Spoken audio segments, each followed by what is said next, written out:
Management Office. I'm here with co-manager Luz Gomez. And I just want to acknowledge you all for coming out. This is a great crowd. This is probably our largest workshop we've had in a while.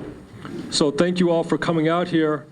We're gonna start off with a presentation in a few minutes. I just want to acknowledge a few of you who are in attendance. Thank you, Mayor Patterson, for being here. Vice Mayor Steve Young. And I understand we have a host of planning commissioners and former council, and of course, all of you folks, community organizations, all of you advocates and interested parties. So you also know around the room, we also have a lot of Air District staff here. Air District staff, please raise your hand. Most of us are wearing our jerseys, but Director Eric Stevenson from Meteorology Monitoring and Rules, Director Wayne Keno, Compliance and Enforcement, and I'm going to turn it over to Victor Douglas, who's our senior rule developer, who will be going over the presentation. Good evening, everyone. I'd like to thank you for coming out, and please bear with us. We weren't expecting such a large turnout, but I appreciate your interest, and apparently there is a lot of interest. And so hopefully we won't get too uncomfortable while we're going through this presentation. Again, my name is Victor Douglas. I'm one of the staff leads on working on these three rules. There are several other staff members here that are working on it too. I'm not the only one. So, and we're going to give basic overviews of the three rules that we're currently working on. Rule 1216, the refinery emissions limits rules, or also called the refinery caps.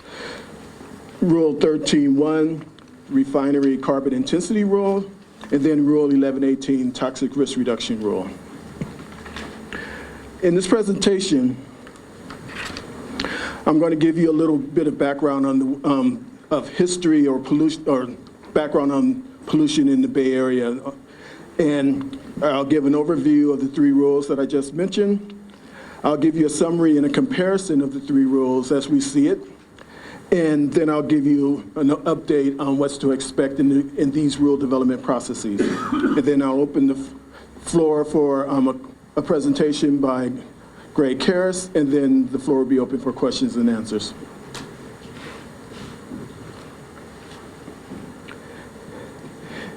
In the Bay Area, transportation represents 40% of the GHG emissions, but of stationary sources, or the sources over which we have jurisdiction, refineries are one of the largest sources after the energy sector.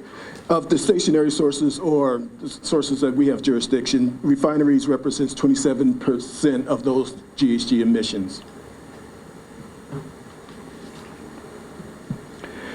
And there's four main criteria pollutants that contribute to smog in the Bay Area, and those are ROGs, or reactive organic gases, SO2, or sulfur dioxide, NOx as we call it, or oxides of nitrogen, and then there's PM 2.5. These are all criteria pollutants.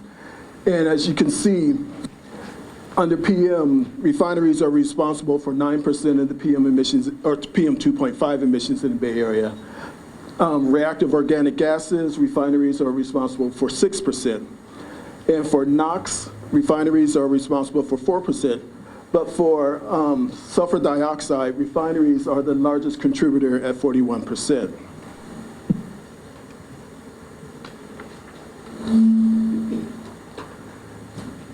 This is a chart of the compounds that are responsible for the toxic risk in the Bay Area.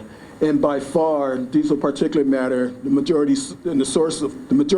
of which comes from mobile sources, are the largest contributor to toxic emissions in the Bay Area, followed by hexavalent chromium, 1,3-butadiene, and benzene, both of which are typically come from automobiles, and then formaldehyde and a host of other ones in the 4% pie. Can I ask a quick question? Is this available to us downloaded somewhere? We'll put it on the website after, probably make sure it's on there tomorrow. Okay, great.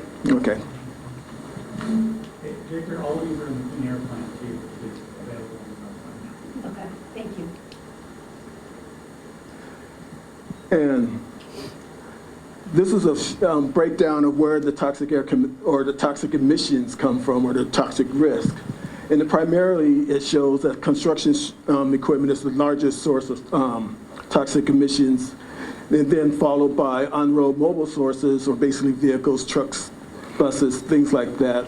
Ships and commercial boats are the third, and then it's broken down by the other fractions in there. But construction equipment is by far the largest sector, or the largest contributor to toxic emissions in the Bay Area.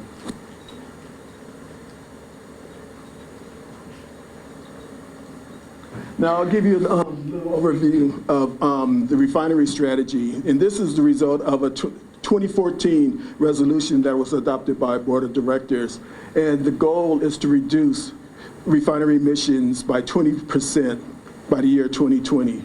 And we've made quite a bit of progress on this effort. Rule 6.5 will reduce PM emissions from fluid catalytic cracking units. 818 would reduce VOC emissions, including toxic emissions from fugitive emissions from pipes and valves and pumps and compressors and things of that sort. Rule 1110 will reduce VOCs from leaks in the cooling systems at refineries. And Rule 914 will reduce SO2 emissions from, or sulfur dioxide emissions for coke calcining operations.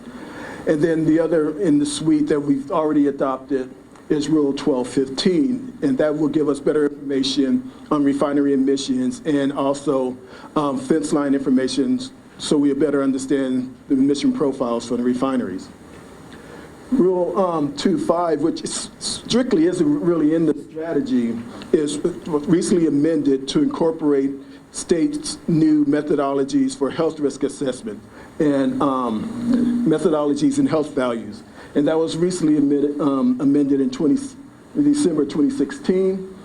And then we anticipate Rule 99 to reduce nitrous oxides of nitrogen emissions from gas turbines, which will affect gas turbines throughout the Bay Area, including those at refineries, to go to our board next year, 2018. And then we're going to look at other methods to further reduce sulfur dioxide emissions from refineries. And 6.5 will reduce condensable PM, which is typically fine particulates, and SO2 emission reductions, further reductions from the FCCUs, or fluid catalytic cracking units. Can you explain fluid catalytic cracking unit and coke calcining operation? The fluid catalytic cracking unit is a vessel that has a catalyst that has basically rare earth metals, and when it's fluid, it floats around, and so as it mixes with the crude unit, or the inputs, it causes a reaction to crack long chain molecules into smaller ones that are more profitable, or much more profitable and better to sell. So you get long chains of molecules that are broken into smaller ones that would produce more gasoline from the refinery. And what was the second question? The coke calcining operation. Let me get somebody else to read, because I'm not as familiar.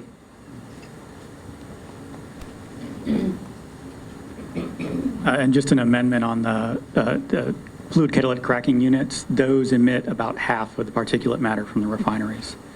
The coke calcining operation is in Rodeo, and they take pet coke from the Phillips refinery and they heat it to drive off the volatile organics, and then that end product gets sold as feedstock for the chemical industry. So that facility generates a lot of SO2, and so we've got an initial round of SO2 controls on that facility.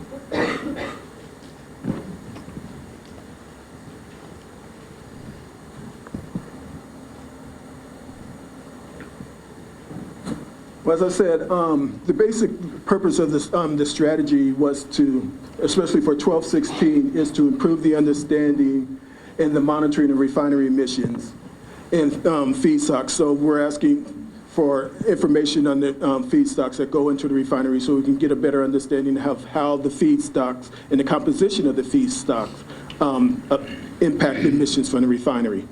Can everyone hear me? Okay, just making sure. So, okay, that's fine. Just wanted to know. Thank you.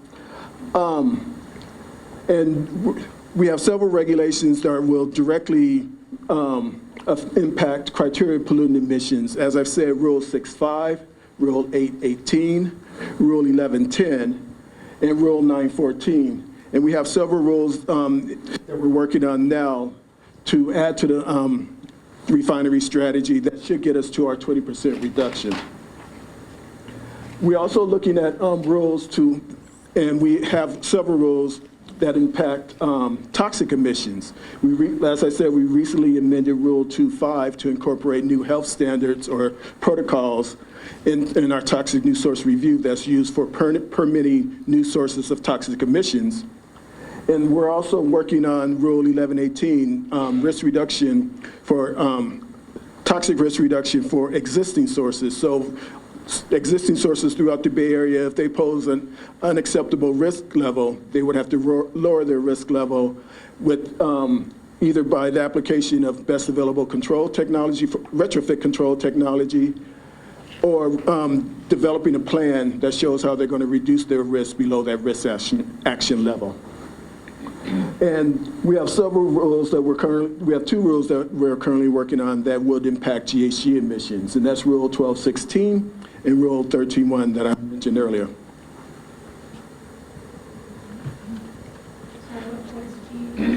I'm sorry, greenhouse gases or climate pollutants, and the majority of which that we're concerned about right now is CO2 or carbon dioxide and methane, which is CH4. Okay, now I'm going to give you an overview of proposed Rule 12.16, petroleum refinery-wide emission limits, or also known as refinery caps.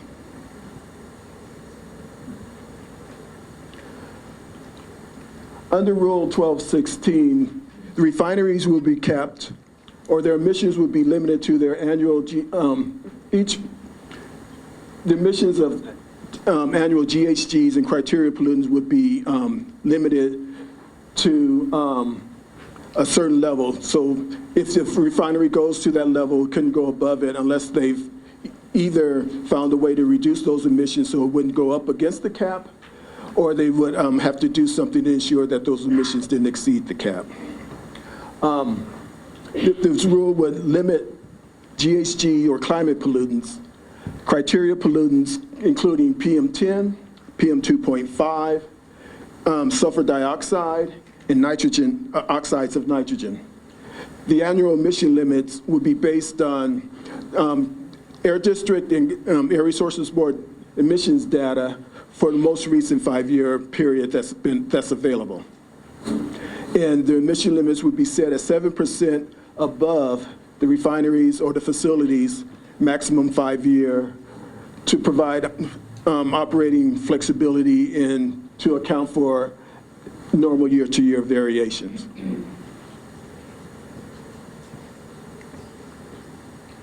Proposed Rule 12.16 would also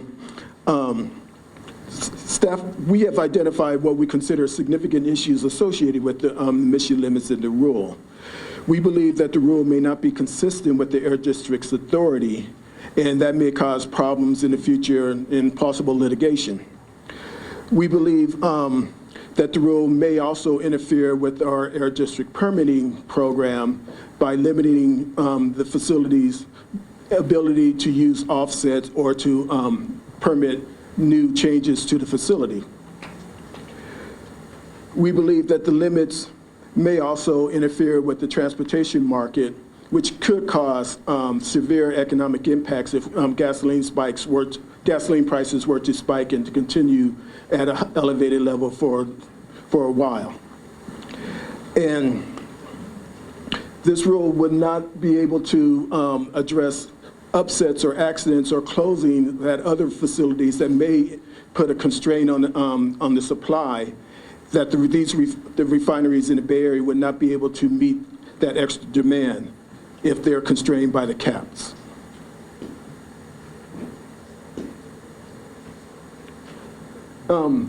One of the rules that we're looking at that we believe would better address many of the concerns is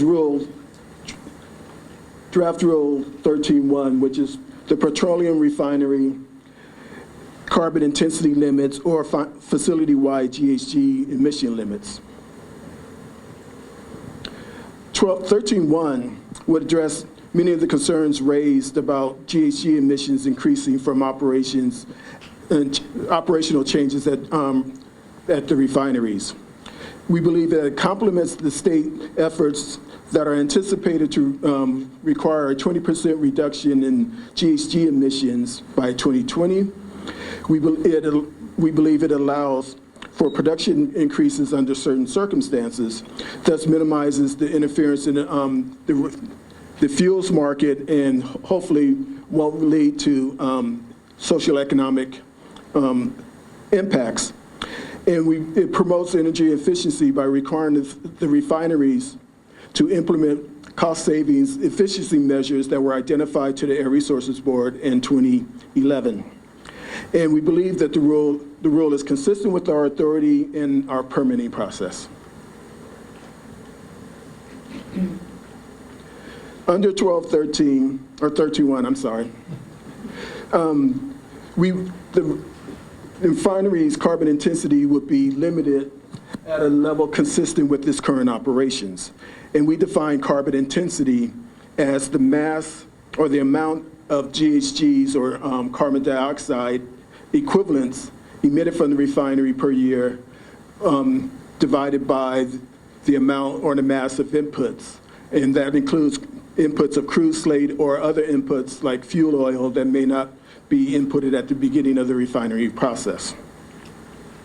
This rule would account for all GHG or climate pollutants emitted from all power sources associated with refining, steam, and hydrogen inputs.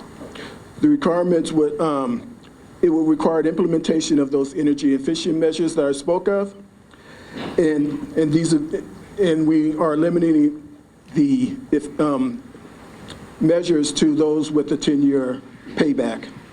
And it also provides an annual GHG emission limit as an alternative compliance option.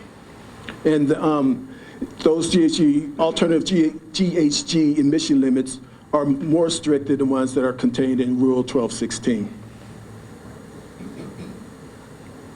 Now I'll give you give a discussion of our toxic risk reduction rule that we're working on, Rule 1118. As many of you probably already know, and I'll reiterate it here, Bay Area risk in the last 25 years have been drastically reduced. But there are still areas in the Bay Area that are unduly burdened with toxic emissions and ambient risk. Rule 1118 will reduce health risk in the Bay Area to the lowest levels achievable. It would provide benefits to those impacted areas that I mentioned, and it would incorporate the latest health methodologies that were adopted by the state in 2015. It promotes continuous improvement of the risk through periodic review of the health risk assessments associated with the facility and periodic reviews of technologies that are used to reduce risk. It ensures public transparency by allowing the public to review the health risk assessments that will be conducted for the affected facilities. And also the public will get to review and comment upon the risk reduction plans as they are developed before Air District approval. And this rule provides greater flexibility in both compliance and implementation because it gives the facility the option of either reducing the risk below the risk action level, or the facility could install best available retrofit control technology on all major sources of risk at that facility.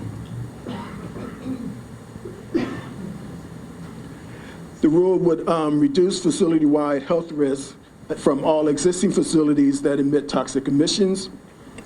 Currently, the Air District receives reports from 6,000 facilities that emit toxic emissions.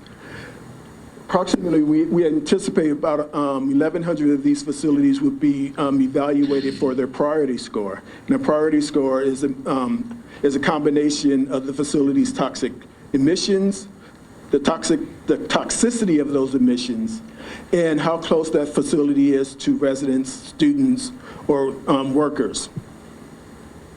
Facilities that may be affected by the rule includes power plants, refineries, military facilities, landfills, sewage treatment plants, and many others that are listed there.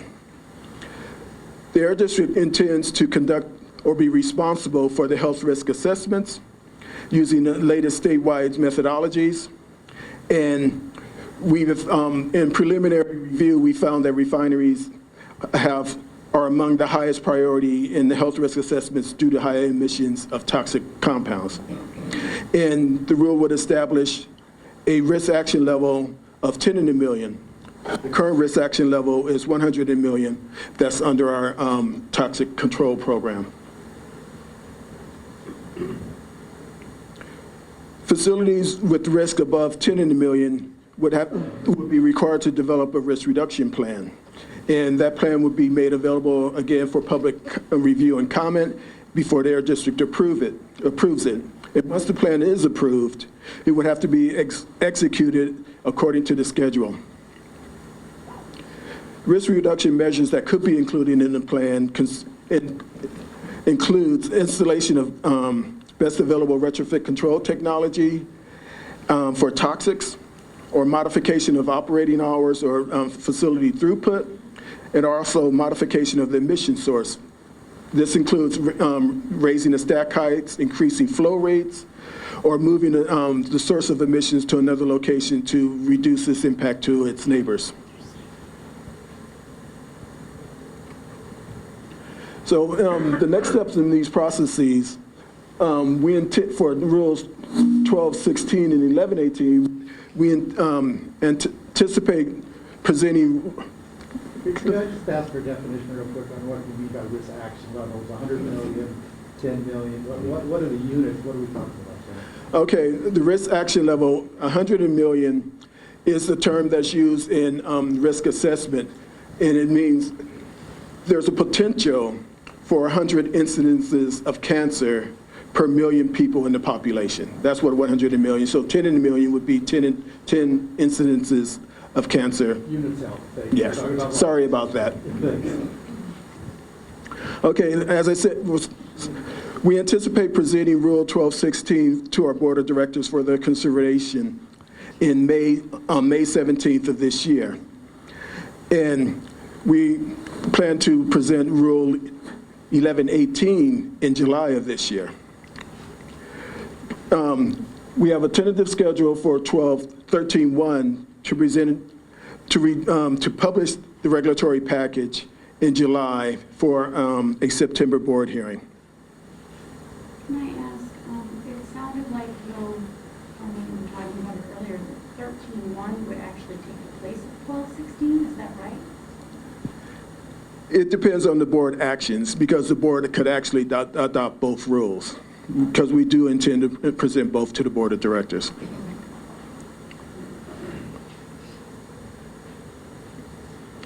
I wanted to give you, in summary, I wanted to give a brief comparison of the rules based on the criteria that are listed there.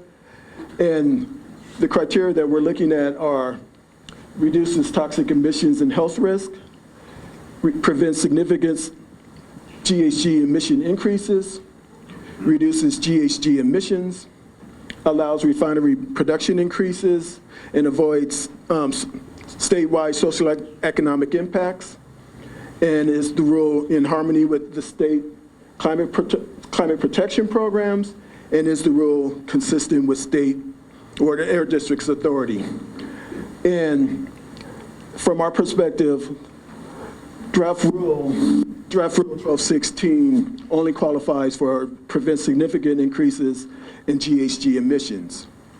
Whereas draft rule 13.1, while it doesn't reduce toxic emissions, it prevents increases, it reduces GHG emissions. It would allow for necessary increases in production, And it's in harmony with the state climate action programs and in harmony with the Air Districts Authority under the Health and Safety Code. And combined 13.1 with 1118 reduces toxic emissions and risks, even though it doesn't reduce or prevent increases in GHG emissions. And in some cases, we believe it may reduce GHG or climate pollutants when controlling diesel particulate matter. It would allow for necessary increases in refinery production, and would be in harmony with the state's climate program, and is in harmony with their district's authority. Could we go back to the slide just before about that schedule? The 12/16, May of this year was here.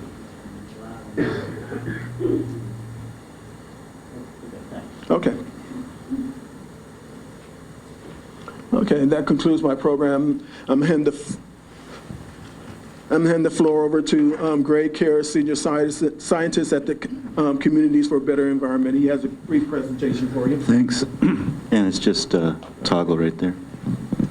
Hi, everybody. So, Greg Karras, Communities for a Better Environment. I'm here making a brief presentation on factual issues around Rule 1216 only.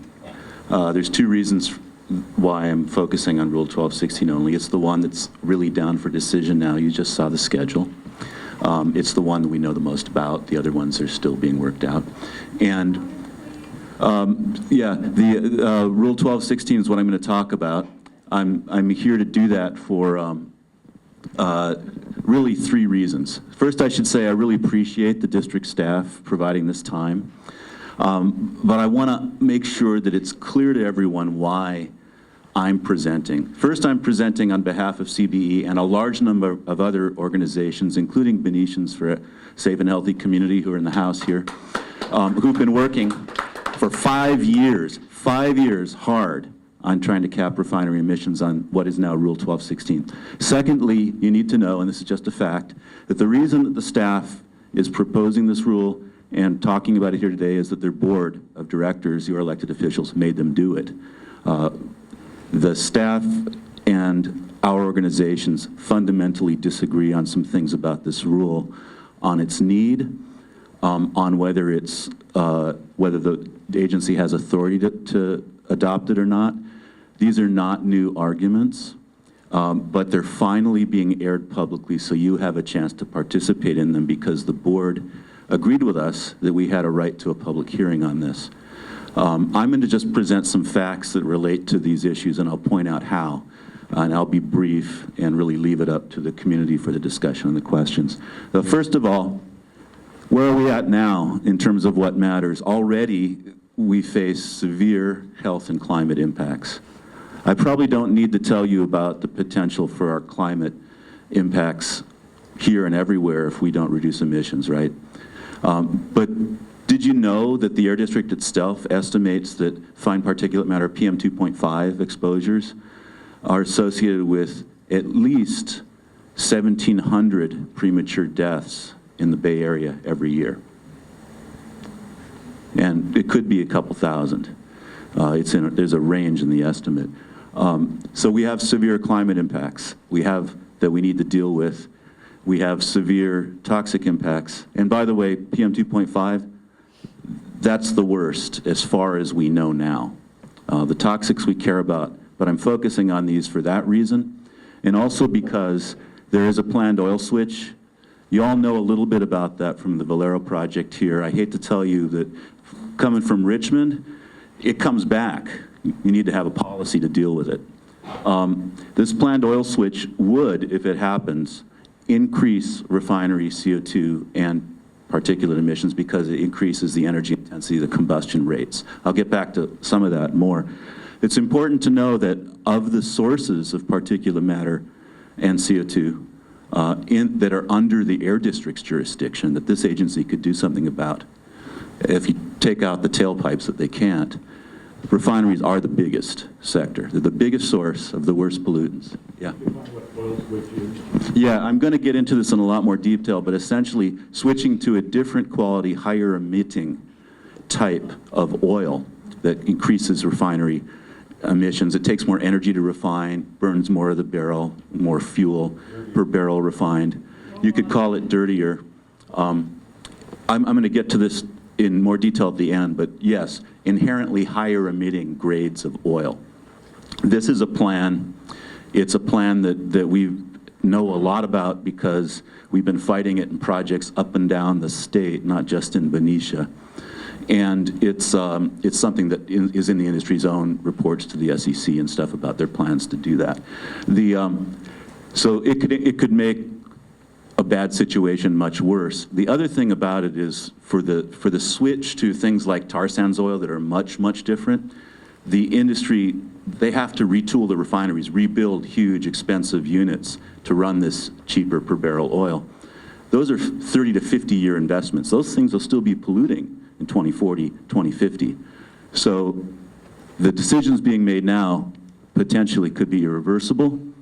That's the situation we saw in 2012. So did the agency, so did the board of directors. They actually voted to direct their staff to develop a rule to create that backstop, and they called it Rule 1216. Why did they have to do that? In fact, and the district admits this, currently, while they do all sorts of good things, and they've said what a lot of them are, there is no limit on the refinery level, the facility-wide emissions of any pollutant from any refinery in the Bay Area. So next slide. How do we solve that problem? Can we do the next slide, please?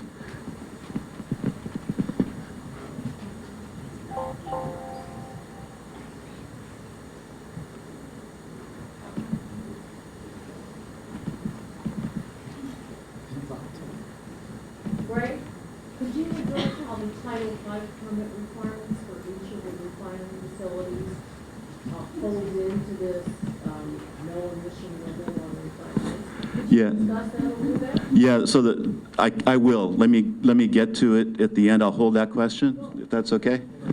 There's lots of jargon and terms, but basically the emissions limits are set in rules for across the industry, and then they're in the permit for each facility. The limits and the rules have to be in the permit. So the Title V permit for this refinery and all the others, you'll see emissions limits of all different kinds on various parts of the refinery. What you won't see, you also, if you look close, you'll see that there's a lot of sources in the refinery that don't have a specific limit for one pollutant or another, or maybe for any. And what you won't see in any of the permits in the Bay Area for the refineries is a limit on the overall emissions from the facility. So that's the Title V. Okay, so how does Rule 1216, I'd be happy to take questions, but it'd probably be better to get through this just so there's a basis for it. I think this will answer some of them, if that's okay. And also, I want to hear your questions and comments, so I don't want to take very long. How does it solve the problem? It sets annual limits on facility level emissions from each of 8 Bay Area refining facilities. It's 5 refineries, 2 separately owned hydrogen plants that are really part of those refineries, and 1 separately owned cogeneration power plant. It limits these pollutants, the ones that Victor talked about. So, and if you look at the NOx and SOx or particulate precursors, it's really targeting particulate matter air pollution and climate air pollution. These are combustion emissions from the refineries. It's a preventive limit, and this is important.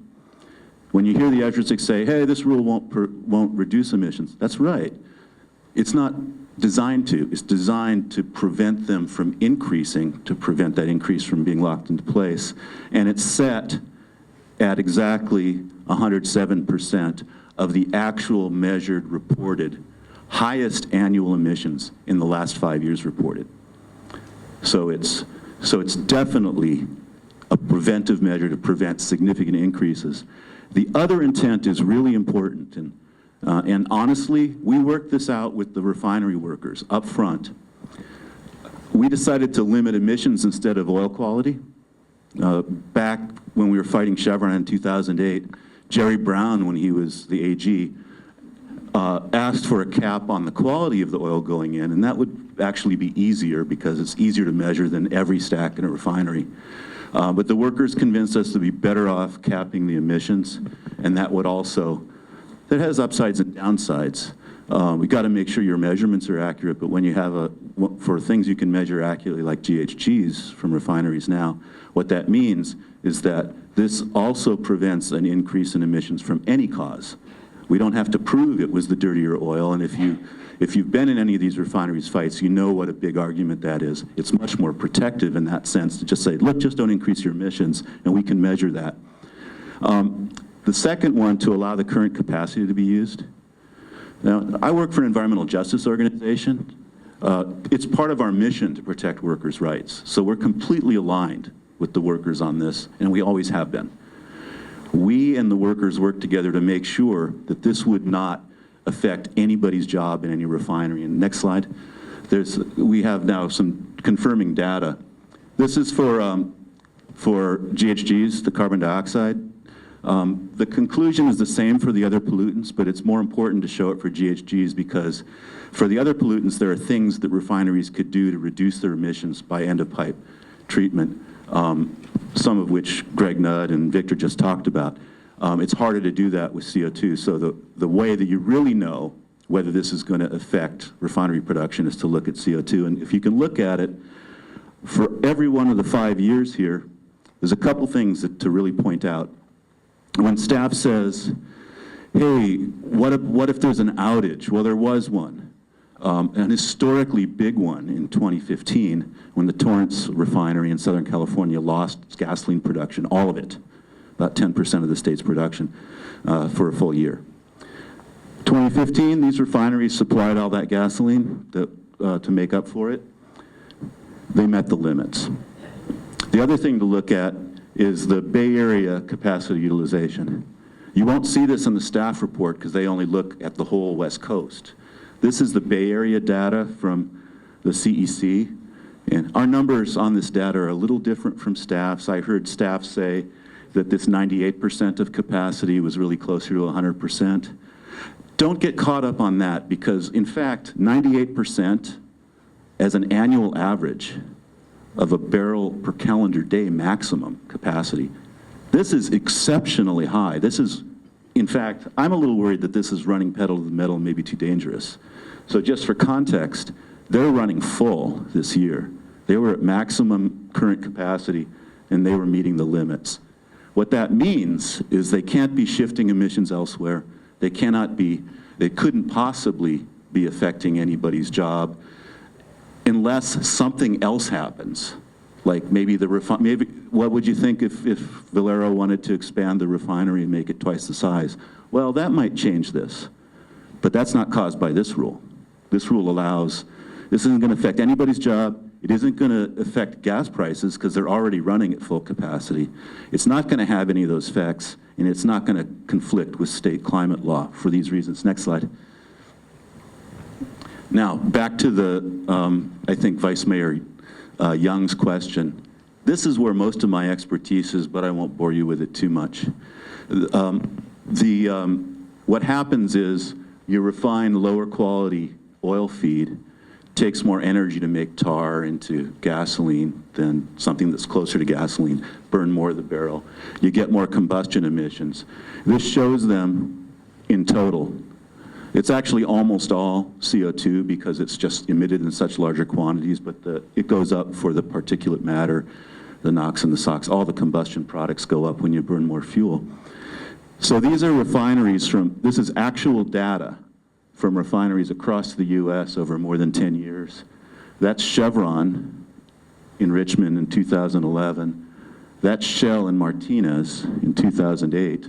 This is the Bay Area on average. 2008, there's the Bay Area in 2014. This is the range of replacement, the amount of crude replacement, input replacement that is going to be required by the CEC's own estimates because they're running out of the current sources. If it becomes replaced by the kinds of things that this refinery and the Phillips refinery directly proposed to do in recent projects, what the industry says it wants to do, it could be in this range, and you get what amounts to a 40 to 100%, so up to a doubling. It's consistent with the scientific leadership saying if you go to full-blown tar sands, your refinery could emit 2 to 3 times more. So a couple things to note about this. One is that this scale of increased emissions is way bigger than any of the emission reductions the staff is talking about from its other rules. It could overwhelm those other rules. So this is one place where we disagree. We believe strongly that we need to use all the tools in the toolbox, and this one, if we want to reduce emissions later, we need it now so those other rules can work. The other thing to point out about this is that, let me ask the question this way. Can you think of any other source, any other industry in the Air District's jurisdiction that has the potential, even the possibility of increasing emissions this much? Do you know any other sources besides oil refineries that refine oil and make good a dirtier oil? We need to do what we always do, is tailor our solutions to the kind of problem we need to solve. And it's completely legal to look at the unique situation in refineries and say, yeah, it's fair, it's not arbitrary, it's not capricious. We have to tailor the solution to the refinery. So we disagree. We think the facts prove that there's a reason to treat refineries different from, say, dry cleaners. So there's where our disagreements are, and these are the facts that we look at when we assess them. We want to work with the Air District, but like with any friends, if you have a disagreement, you need to tell each other. Thank you, Greg. Greg, how can folks get your presentation if they're interested? So we have posted this. We have copies of it on the table out there. If you didn't so that's the way to get it right away. There might not be enough. We may not have made enough for everybody. Please just sign up with me or with Andres or with Kat or with Jan. Just give us your contact information and we'll make sure to send you a copy electronically if you want one. All right, thank you, Greg. Okay, so now... The website you could direct us to that we could find this on? Yeah, well, CBE's website, CBE? It's down on the very bottom of that slide right there. I don't know if you can read it, www, C as in Charlie, B as in boy, E as in Edward, C as in Charlie, A as in Alabama, L as in lamb, cbecal.org. All right, thank you again. Okay, folks, we're going to open it up for questions to the presentation. You can address your questions to Victor or our other staff here. And we're going to have microphones here, so please wait till a microphone is in your hand. I'd also like to acknowledge our Executive Director, Jack Broadbent, is here as well, listening to your questions too. So thank you, and we'll try and get to everybody's questions. We have plenty of time, so we'll start with this. Hi, David. Constance Butel, Good Neighbors Steering Committee, Benicia. How will we get this data? Right now, we don't have health data, and I was able to pick up some health data as the chair of the Sustainability Commission, a one-off for Benicia, and it was 165 new cases of cancer annually and 123 ER visits for respiratory ailments. How can we see this, and how do we get access to all of this data? And I'm going to ask some of our technical staff to work your way up to the front so people can address their questions to them. Who would like to answer that question? Health data.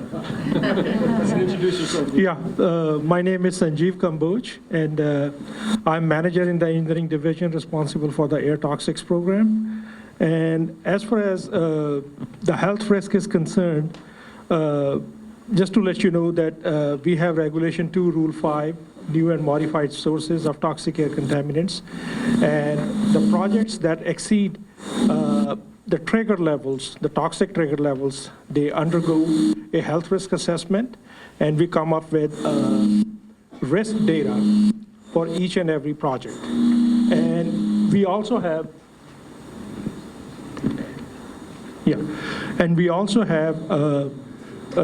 air toxics hotspots program that looks at the facility-wide health data. And that's available. That's with us. And as part of Regulation 11, Rule 18, we'll be redoing, as Victor mentioned, like all the facilities, all the permitted facilities in the Bay Area will be subject to this rule. And as part of that, we'll be doing health risk, facility-wide health risk assessments for all the facilities that have a score, a prioritization score greater than 10. And we'll be publishing all that data on our website. Yes. When will that be available? Once we adopt this rule, we have a process of prioritizing the facilities. And so there are high emitting facilities, that we are projecting to have a higher risk. They will undergo that process first. And then we have another step for diesel engine facilities, then for gasoline stations. So it's a long process, long drawn out process, but information will be available. Thank you. We have a question in the back of the room. Before we get to the question, I just want to let folks know we're going to do this formal question and answer, but then we're still going to be here for 15, 20 minutes, so you can approach staff and ask them one-on-one too if you don't get a full answer, if you have further questions. In the back, please. Yeah, quick question. For this Rule 1118 for the health risk assessment, how do we make sure places that we want to get assessed are on there? And then do you have any plans to do any baseline assessments that are pre-project baselines?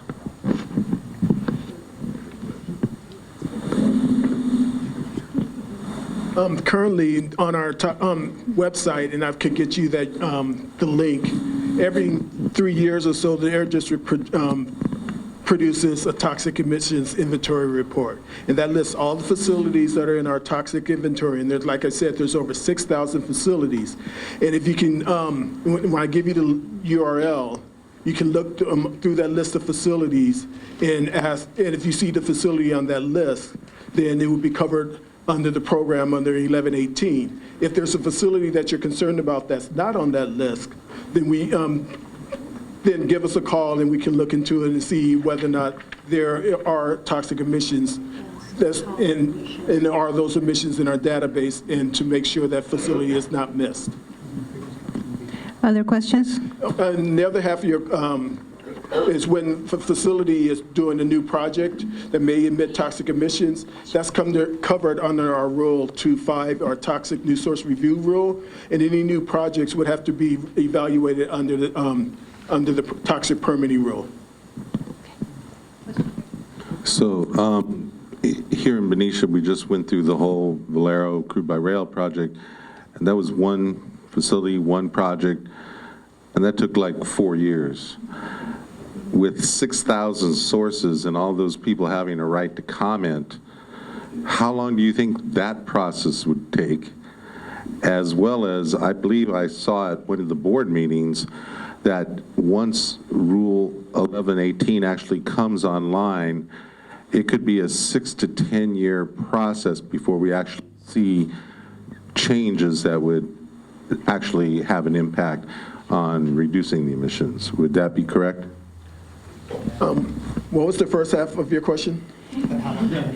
How long will the EIR process take if you have 6,000 potential targets that all have rights to comments and can hire lawyers and all that sort of thing? Right. As I said, there are 6,000 facilities that report their toxic emissions to the Air District. But we do research and we do look at those facilities, and we look at how those facilities may impact the toxic emissions. And so there's already been pre-screening of these facilities such that we pretty much already know that there's maybe 1,000 facilities that we would have to do a pre-screening or health risk screening on those to develop a priority score to see if they would be covered by the rule. And of those, we approximately 1,100 facilities, we anticipate 500 to 600 of those would have to have health risk assessments conducted. And then a subset of those would be pulled into the requirements of 1118. So while there may be a large number of facilities that emit toxic compounds, only a subset of those would be brought in under 1118 for pre-screening and health risk assessments. but wouldn't they have a right to comment on the EIR in that process and then be subject to the rule? You mean the health risk assessment? No, in the development of the rule itself. Anyone can comment on the EIR, Right. including those So facilities. my question was, how long do you think that process will take? That'll be done by May 8th. Right. The EIR closes on May So 8th. people don't comment before then, and they're done. On the EIR, right? We still got the Right. HRAs. Okay, just want to be clear about that. The EIR, the Environmental Impact Report, is an environmental analysis that discusses the environmental impacts of the rules. And it helps to inform the board about what would be the environmental consequences of adopting a rule.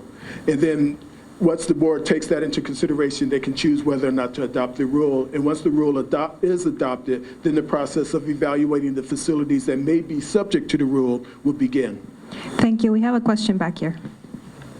Thank you. I'm a little concerned about, was it Rule 1216 from what I've heard with that? Some of these other, the health risk assessment, there's a lot of quantitation on the upside. We're at like 600 cancer risk per million, I think, on one of your graphs over there. And then Greg was talking about 200 or 2,000 premature deaths associated with diesel particulate matter. What is the quantitative benefit of 1216 to global warming? I don't understand, because it seems to be a global problem, and we're doing something here that's infinitesimally small, but we're taking the risk economically for doing that, and someone else is getting, this benefit from it. And then I heard Greg say, that the staff over here is saying that this is inconsistent with your legislative scope.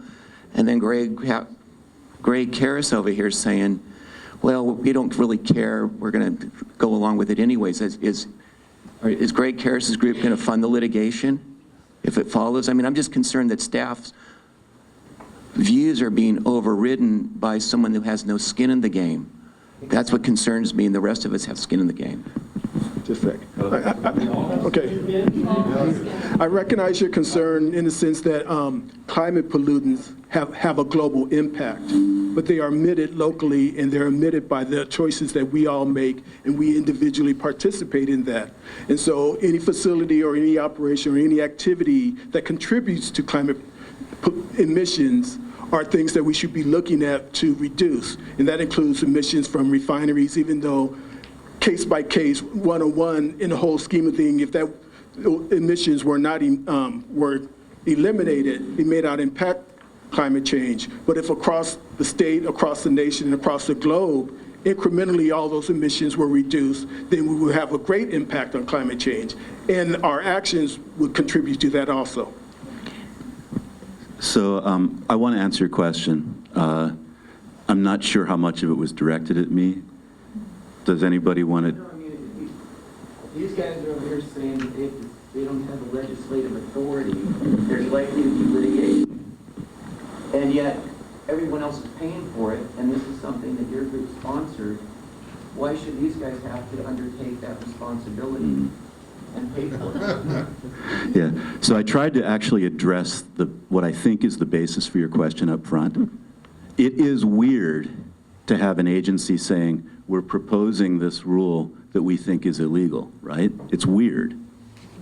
The reason they're doing that is that their bosses, the elected officials on the board of directors, told them to. They have doubts about their staff's analysis. They want to get to the truth.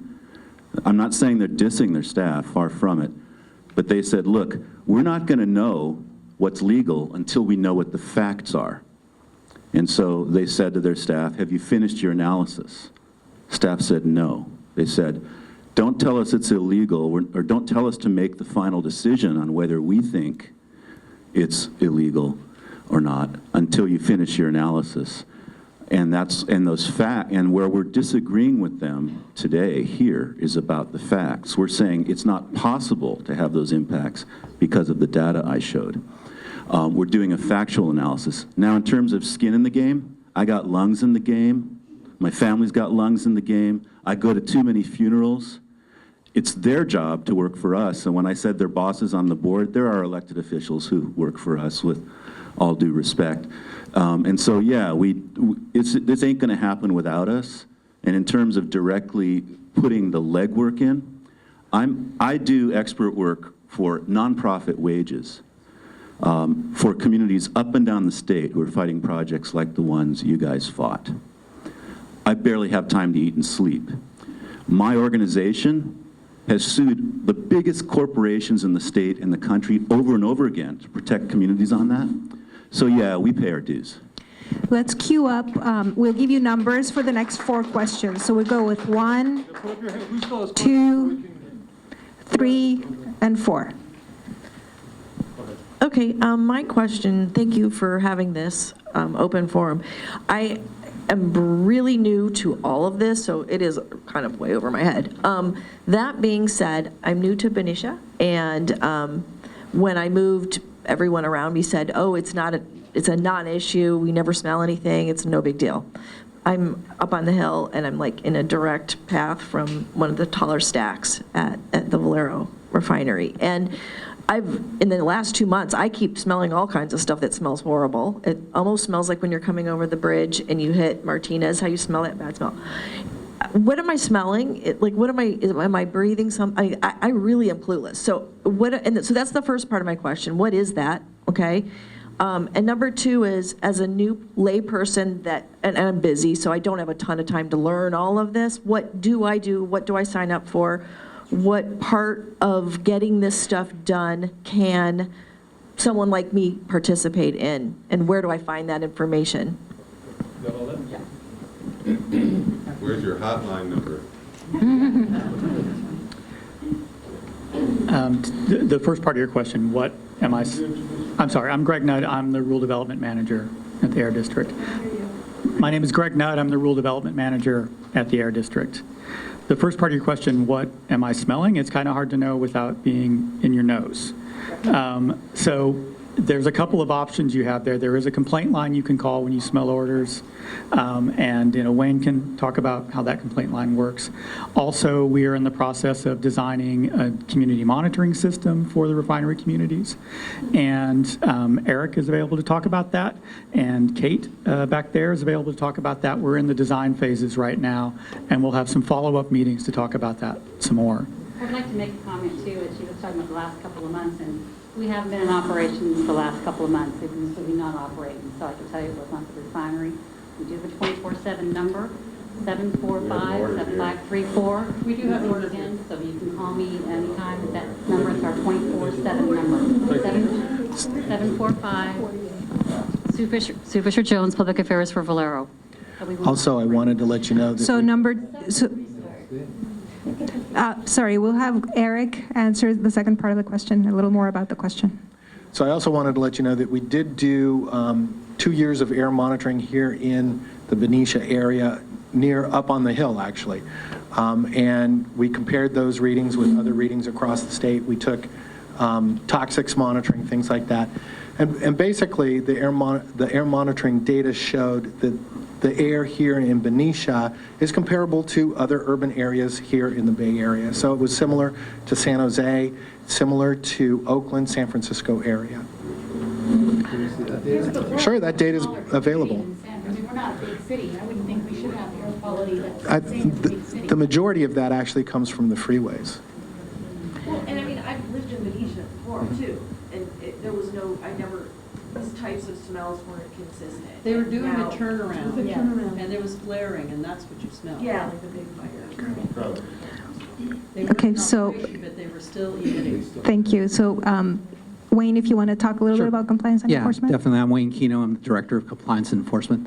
So if you call our complaint line, our inspector will respond and try and figure out what you're smelling at that exact time. So we have a process. We have an inspector assigned to the facility, so they should be available for you to, they'll call you back as soon as you call our complaint line. So that should be fairly quick. It's a 1-800 number. We'll stick it up. We'll get it. It's on our brochures, so we'll do that. It's 1-800-334-ODOR is what it is. So That's the only way I know it. The other thing is that, recently you just said you've been smelling things. Yeah, Valero's been in a turnaround. And what I find typically is that when a facility is operating, it's sort of consistent, everything's controlled pretty well, they know what's going on, you don't smell a whole lot of things, and that's probably what you guys experience a lot. But when they are in turnaround, they're opening up vessels, they're doing different things, and so there are odors that are coming from facilities at that time. We find that consistently. So when somebody says they're not operating, that doesn't necessarily mean there's no odors, and we will try and locate those odors for you and try and remedy those. Besides the fact that it's odors, am I supposed to be breathing that? Like, I literally, it happens on the warm days when it's the offshore breezes, Yeah. which are the You wanna nice talk days where you want to open the house up, and I'm feeling like, should I not open the windows? Should I open the windows? Whether it's the refinery or not? Will it make your asthma? It gets inside your house. Yeah, odors, your nose is very sensitive. In some cases, in most cases, just detects at lower levels than what our instrumentation can detect.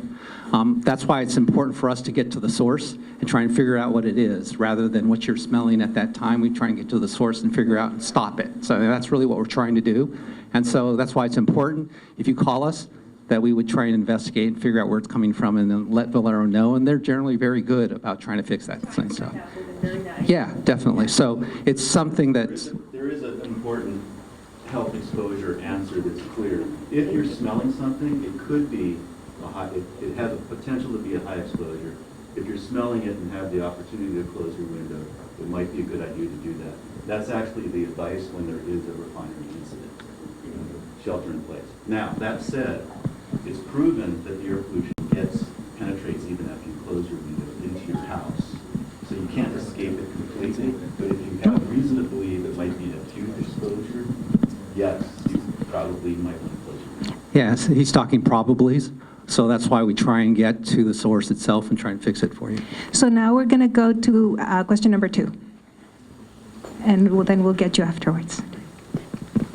We'll get to everybody's questions. So related to lawsuits, someone was concerned about lawsuits last year. I'd like to know in perhaps like the last 3 years, how of the rules that BAAQMD has implemented, how many times did the oil industry sue you?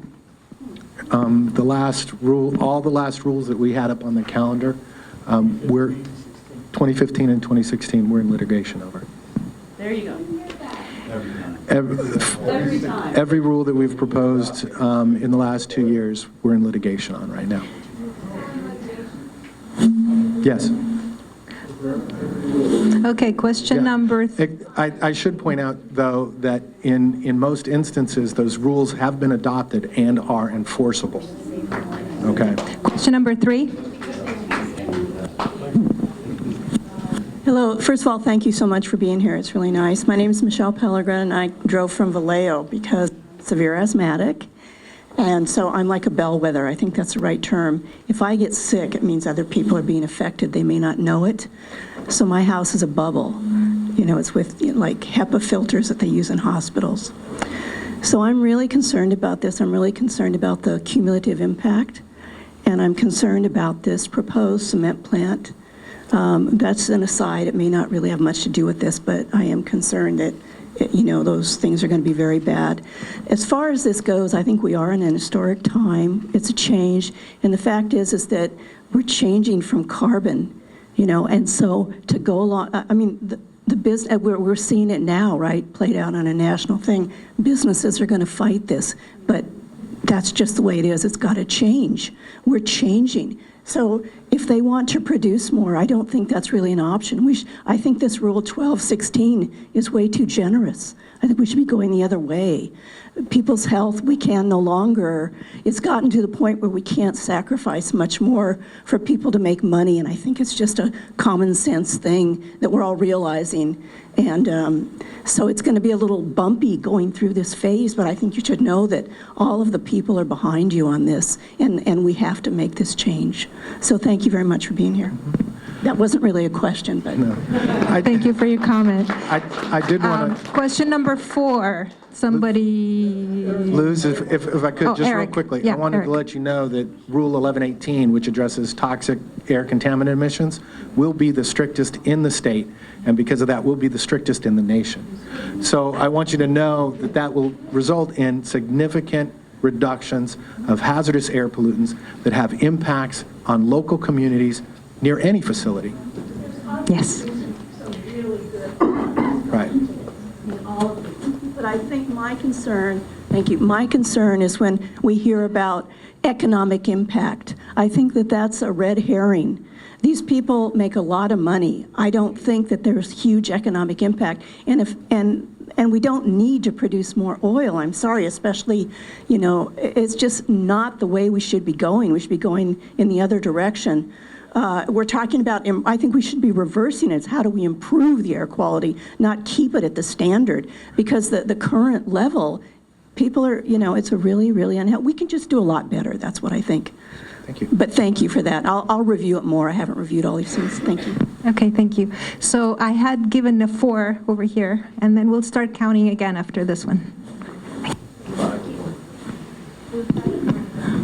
Well, I may not have understood the presentation, but you talked about the 107% if the if the refineries or the production of pollution stayed at 107%, that was, you know, not significant. I don't understand how a 7% increase is not significant. If I had a 7% increase in my income, I would consider that, you know, or a 7% increase in my health. 7% is a pretty big number. It's not 10, but 7 is an increase. So maybe you can explain why that is considered, you know, that they can continue at 100 to 107%. So just to clarify, those limits were derived and set by Communities for a Better Environment, not by the Air District. The intent was to set it at a level that's consistent with the current full production capacity of the refineries, and that's more or less where it is. So You could put it, yeah, you So could we're put it that going- way. to number the next 4 questions. So 1, 2, oh, so 1, 2, 3, 4. My question has to do with in the presentation you mentioned that in terms of what the refineries are responsible for, the largest percentage of pollutant kind of category they're responsible for is where it came to sulfur dioxide. My question is, what is the impact of sulfur dioxide? In other words, is it mostly affecting greenhouse gases? And this kind of goes to this question earlier about, well, this is only affecting greenhouse gases and that's worldwide. When I have an asthmatic child, I live in a town with a refinery, and if the biggest pollutant coming out of there is sulfur dioxide, I'd like to know what health effect does that have? Because then, you know, if that's a huge health effect, for instance, for my child, then I certainly have skin in the game, and it's more then about local impact as well. So. Sulfur dioxide has a couple of problems. One is it has near-term health effects if the concentrations are high enough. And we've done a lot of monitoring. We have a lot of monitors in the refinery communities, and we haven't seen any sulfur dioxide levels that are high enough that come even close to the health standards. And we've got those numbers in the 1216 staff report. The other problem with sulfur dioxide is it converts to particulate matter in the atmosphere. And that takes anywhere from an hour to a day, and depends on humidity, background ammonia levels, a lot of things. So typically we don't see those conversions take place close to the source, but rather spread out over a wide area downwind. So the refinery here might not create sulfur dioxide that turns into particulate matter that might affect my child, but a refinery, one of the other refineries in the area, if we're downwind from it, by the time it gets to us, could be converted to particulate matter. Is that correct? Yeah, well, first of all, this refinery in Benicia is the best controlled for sulfur dioxide of any of the ones in the Bay Area. They're the only ones that have a wet scrubber. But yeah, your point is that any source of sulfur dioxide contributes to regional particulate matter concentrations, and it really just depends on which way the wind's blowing. I was concerned by the statistic that our air is equivalent to San Francisco and Oakland. I mean, we're in a small Bay Area town on the outskirts of all of that, next to the water. You would think our air would be cleaner than being in the middle of a big city. And I get what you're saying, and there's some validity to that, but also it depends on the fact that a lot of the wind blows from the more urban areas and is brought this way. In fact, we see more just the fact that you live with 7 million other people here in the Bay Area. We see those concentrations, similar concentrations, out at Bethel Island, which has nobody. And so when I say you're comparable, I mean that you're the same as other urbanized areas here in the Bay Area, which not worse, right? Exactly, that you have the same air mass that folks in Oakland, San Francisco, San Jose breathe. And compared to the nation as a whole, the Bay Area has some of the cleanest air for such a large population in the nation. That's due, to our work, and also to the fact that we get some pretty good breezes off the Pacific Ocean, and there's nobody, in front of that polluting that. So we can take a little credit, but we got to give Mother Nature credit on that also. All right, another question. Do you not have monitoring systems here? What monitoring systems? Where are your monitoring systems? We have 35 monitoring stations located throughout the Bay Area. Where here? Here, we did it for 2 years here, and we're able to court right up on the hill over here. Okay, and where are they now? It is gone. We were able, So we have no monitoring here now. not in Benicia itself. We have a station in Vallejo. We have a station in Rodeo. We have a station in Martinez. We have a station in Concord. We have a station in San Rafael, all along that corridor. And what we do in order to ensure that we utilize our resources effectively is when we put a monitor in a place like Benicia, we build correlations. And what we found is that Benicia correlates extremely well with Concord. And so we can use Concord as an indicator for Benicia. And what we plan to do is on a regular basis, come back and ensure that those correlations are effective. That sounds to us. Well, let me... Eric, can you guys, this is a worthwhile conversation, but when we get to some other questions, you can find Eric afterwards and talk to him. So, ma'am.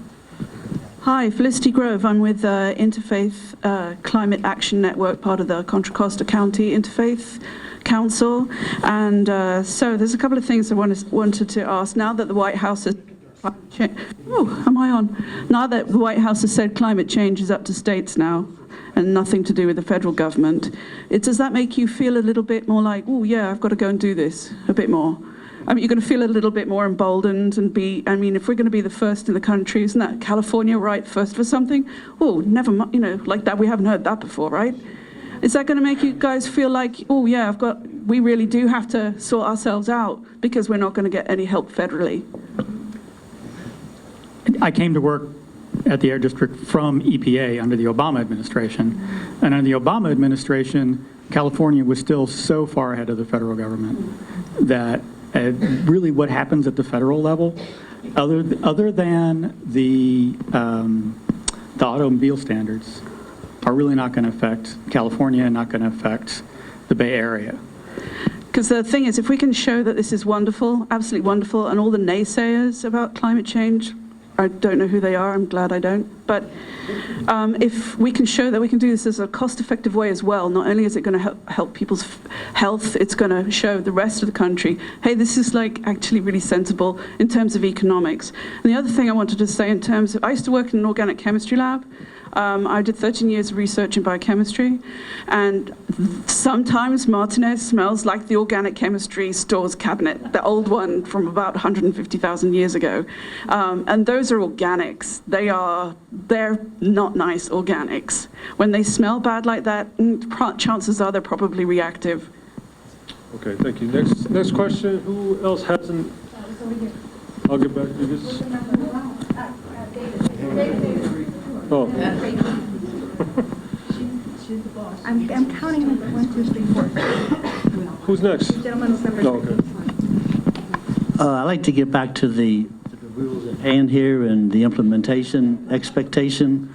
Looks like we've got two choices here, either 1216 or a combination of 13-1 and 1118. So what I'm wondering is, what's your best guess in terms of when either would be implemented? What are we looking at in terms of the actual, kind of going back to Andres's question, if the board adopts 1216, what's your best guess as to when things would actually be implemented versus adopting 13-1, 1118? When's that best guess? Because where I'm coming from is U.S. oil production in 2016 was 48% from tight oil, which includes tar sands. So if it isn't being refined here, well, that's from EIA, okay? So if it isn't already being refined here, it's coming. That's where the industry's going. So when either of these rules would be implemented in terms of helping cap current emissions seems to me to be the paramount point.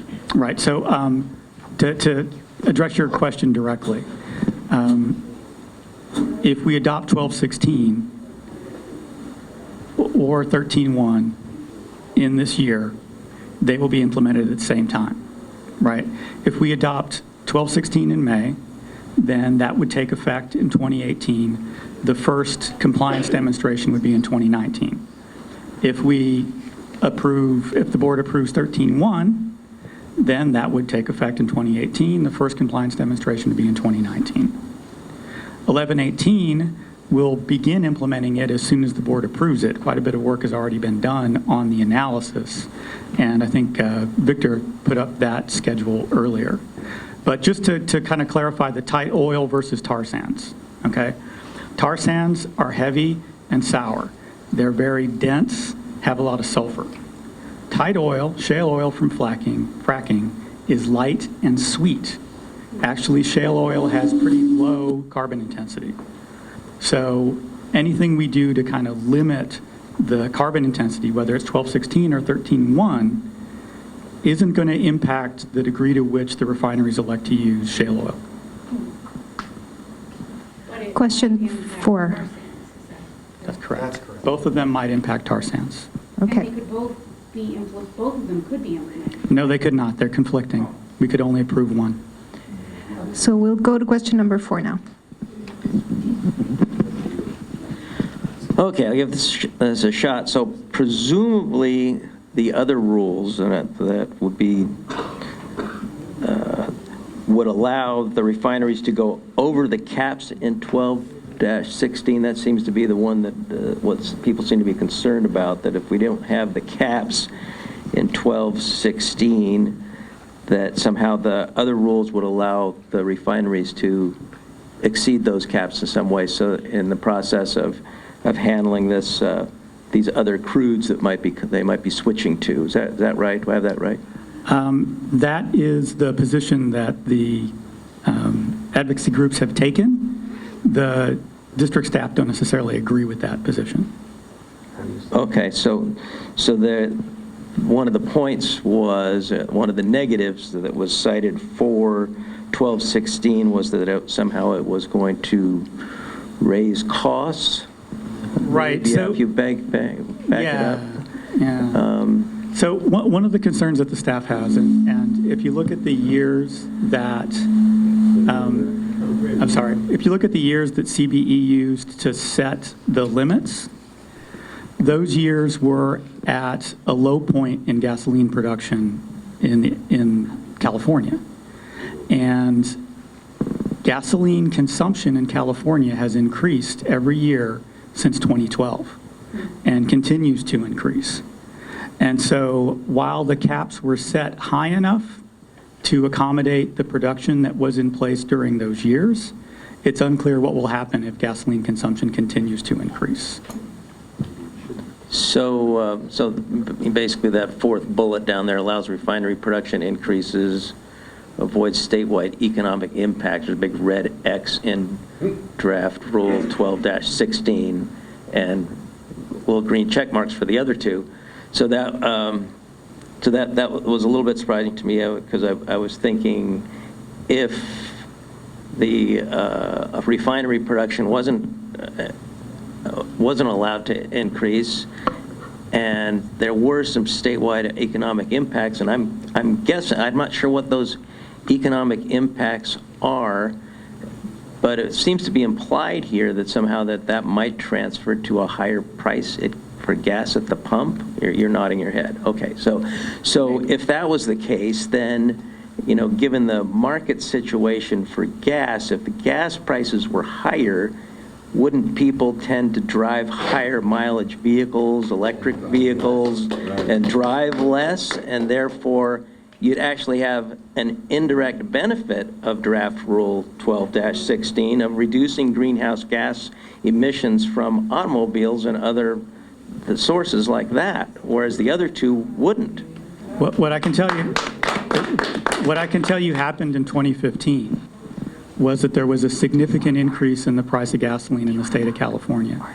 It cost consumers in California $3 billion. All of that money went to the oil companies, and gasoline consumption did not go down. Gasoline consumption continued to increase. So we are going to key up the next 4 questions. I've got 1 in the back, and then you had 2, and then 3, and then 4 in the middle, and then we'll get to you. So 1, 2, 3, 4. Question number 3. There's been a lot of talk about fence line monitoring, and I wanted to know if you have any plans in that direction. Yes, so fence line monitoring was required by a rule that was already adopted, 1215. Refineries are responsible for providing their plan on how to meet those requirements that were set forth in that regulation on April 20th. Those plans will be reviewed. Once those plans have been approved by the Air District, the refineries then have 1 year to get those fence line systems in place. Will those be information from that be available to the public? It's required by the rule that that information is available on a website, as well as available for folks who don't have computer access. Okay, we got question 4 and then the next 4.